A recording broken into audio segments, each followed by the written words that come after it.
আল্লাহ পাকের বান্দা, ও বাবায়েরা, আল্লাহ পাকের বান্দা, যাতে আল্লাহ পাকের বান্দা প্রতাপচন্দ্র সেন ইসলাম কবুল করার আগে ওই প্রতাপচন্দ্র সেন একটা মুসলমান ঘরের ছেলের কাছ থেকে আল্লাহ নবীর একটা হাদিসের পাণ্ডুলিপি নিয়ে ওটাকে পড়াশোনা করে, ওটাকে নিয়ে ভালো করে তিনি রিসার্চ করে।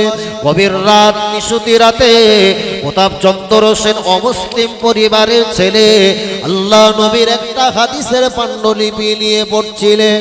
হঠাৎ করে লক্ষ্য করে দেখতে পায় আল্লাহ নবী, বিশ্ব নবী পাক জাবানে বলেছেন, বাবা সাহাবীরা, আমি আল্লাহ নবী জানিয়ে দিলাম, আমি আল্লাহ নবী বলে দিলাম, প্রতিটা সন্তানের জন্য তার মায়ের কদম তলে আমার আল্লাহ জান্নাত রেখেছে। জোরে বলে, চিল্লে হবে না, নারে তাকবীর। বিশ্ব নবী বলে, সন্তান যদি জান্নাতে যেতে চায় মায়ের কদম ধরো, মায়ের কদম ধরো। যদি কোনো সন্তান সহজে আল্লাহর জান্নাত পেতে চায় তাহলে মায়ের সেবার কাজে তুমি নিজেকে আত্মনিয়োগ হও। তাই প্রতাপচন্দ্র সেন দেখেছেন হযরত মুহাম্মদ বলছে মায়ের কদম তলে সন্তানের জান্নাত। যখন বিশ্বনবীর হাদিসটা পড়েছেন মাথাটা একটু অন্য মস্তিষ্ক হয়ে গেল, চিন্তা ভাবনা, তিনি হতবাক হয়ে গেলেন। প্রতাপচন্দ্র সেন তিনি সকালবেলা প্রাত্যসে ঘুম ভেঙে যাবার পরে মায়ের কাছে আস্তে আস্তে এসে, অমুসলিম পরিবারের ছেলে তো, আহা, আম্মা জানের কাছে আসবা বলে প্রতাপচন্দ্র সেন মাকে ডেকে বলে, মা, আমি গতকাল রাত্রের বেলা আল্লাহ নবী মুহাম্মদুর রাসূলুল্লাহ সাল্লাল্লাহু আলাইহি ওয়াসাল্লাম আল্লাহ নবীর একটা হাদিসের পাণ্ডুলিপি পড়েছে। আল্লাহ নবী মুহাম্মদুর রাসূলুল্লাহ সাল্লাল্লাহু আলাইহি ওয়াসাল্লাম বলে, কোন সন্তান যদি আল্লাহ পাকের দয়াতে জান্নাত পেতে চায়, যদি কোন সন্তান স্বর্গ পেতে চায়, সে যেন মায়ের সেবা করে, তার মায়ের কদম তলে জান্নাত খোঁজে। অথচ অপরদিকে আমরা যে ধর্মটা মানি, আমরা যে ধর্মটাকে জীবনে মেনে নিয়েছে, এই ধর্মের সন্তানকে শিক্ষা দেয় বাড়ির বড় ছেলেটা মায়ের মুখে তাকে আগুন দিয়ে মায়ের শেষ বিদায়টা বড় ছেলেটাকে জানাতে হবে। ইসলাম বলে মায়ের কদম তলে তুমি জান্নাত খোঁজো, আর আমার ধর্ম বলে মায়ের মুখে তুমি আগুন দিয়ে মাকে শেষ বিদায় জানাও।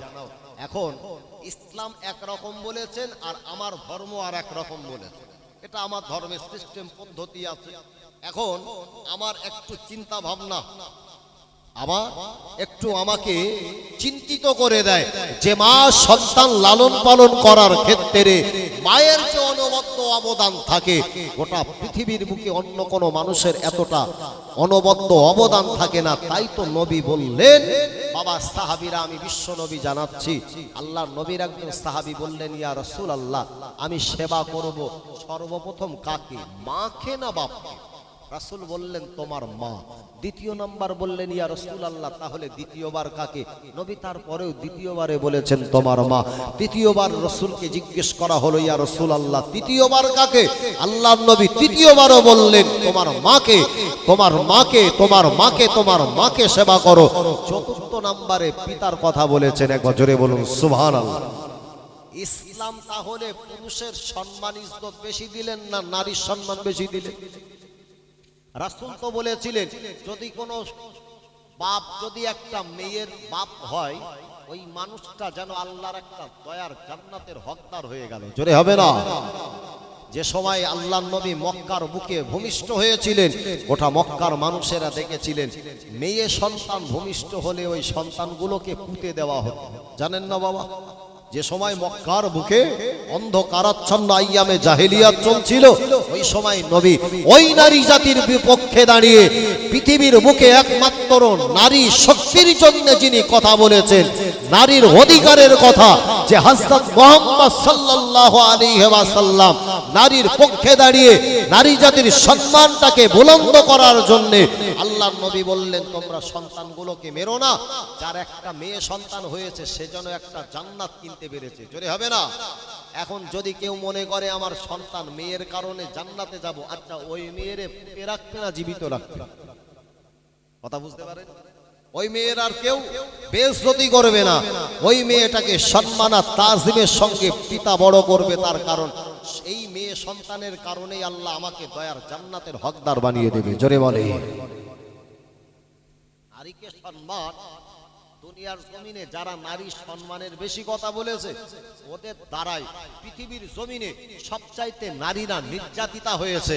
আর পৃথিবীর বুকে একমাত্র আমার নবী নারীর পক্ষে শুধু কথা বলে ক্ষান্ত হয়নি, বরং নারীর পক্ষে দাঁড়িয়ে নারীর অধিকারের জন্য হযরত মুহাম্মদ সাল্লাল্লাহু আলাইহি ওয়াসাল্লাম যে অনবদ্য অবদান, গোটা বিশ্বের বুকে তিনি একটা ইতিহাস তৈরি করে দিয়েছে।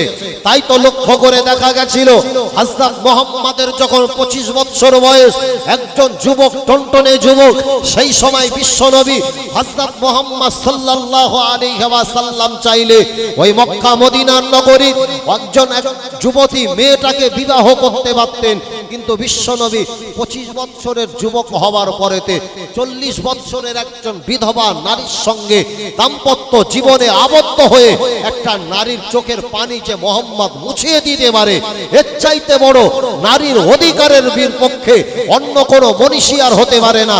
হযরত মুহাম্মদ সাল্লাল্লাহু আলাইহি ওয়াসাল্লাম নারীকে যে সম্মান দিয়েছে, গোটা পৃথিবীর বুকে অন্য কোনো যুব মনীষী ব্যক্তিবর্গ নারীকে এতটা সম্মান আর ইজ্জত দিতে পারেনি। জোরে বলে। আমি সেই মুহাম্মদকে নবী হিসাবে পেয়েছি, এটা আমার প্রশ্ন।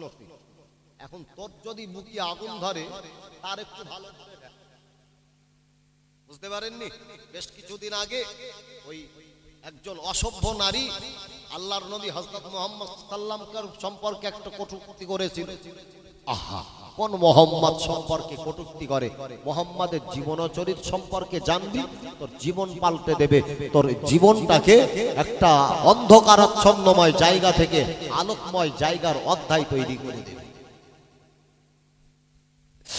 আমার ভাইয়েরা, ভাইজানেরা, জওয়ানেরা, যুবকেরা, আমি আপনাকে শোনাচ্ছিলাম ওই প্রতাপ চন্দ্র সেন আম্মা জানের কাছে এসে আম্মাকে ডেকে বলে, মা আমার ধর্ম আমাকে মায়ের মুখে আগুন দিতে বলে, অথচ ইসলাম বলে তোমার মায়ের কদম তলে আল্লাহর দয়ার জান্নাত খোঁজো।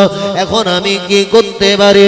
আম্মাকে ডেকে বলেন, মা যে মা সন্তান লালন পালন করার কারণে মার এতটা কষ্ট করতে হয়, মাকে এতটা পরিশ্রম করতে হয়, মায়ের যে অনবদ্য অবদান থাকে গোটা পৃথিবীর জমিনে অন্য কোনো মানুষের সন্তান লালন পালন করার ক্ষেত্রে এতটা অবদান থাকে না। ও আমার জনম দুঃখিনী মা, তাই আমি প্রতাপ চন্দ্র সেন এই ইসলাম সম্পর্কে আরো জানতে চাই, এই ইসলাম সম্পর্কে আরো পড়তে চাই।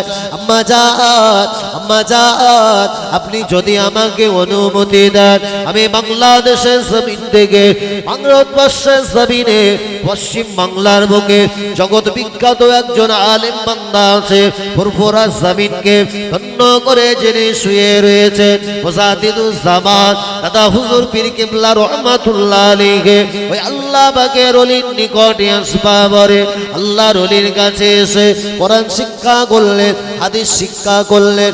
আল্লাহর কোরআন জানবা পরে দে, আমার নবীর হাদিস জানবা পরে দে, বিদগ্ধ আলেম বান্দার কাছ থেকে তিনি শিক্ষা নেওয়ার পরে ইসলাম সম্পর্কে যখন জানতে পেরেছে, আল্লাহর ওলি মুজাদ্দিদুজ্জামানকে ডেকে বললেন, ওগো ফুরফুরা আবু বকর, ও বাবা পীর ও মুর্শিদ, আপনি আপনার হাতটাকে হুজুর আপনি আমার জন্য বাড়িয়ে দেন, আমি আপনার হাতে হাত দিয়ে কলেমা পড়ে মুসলমান হয়ে যেতে চাই।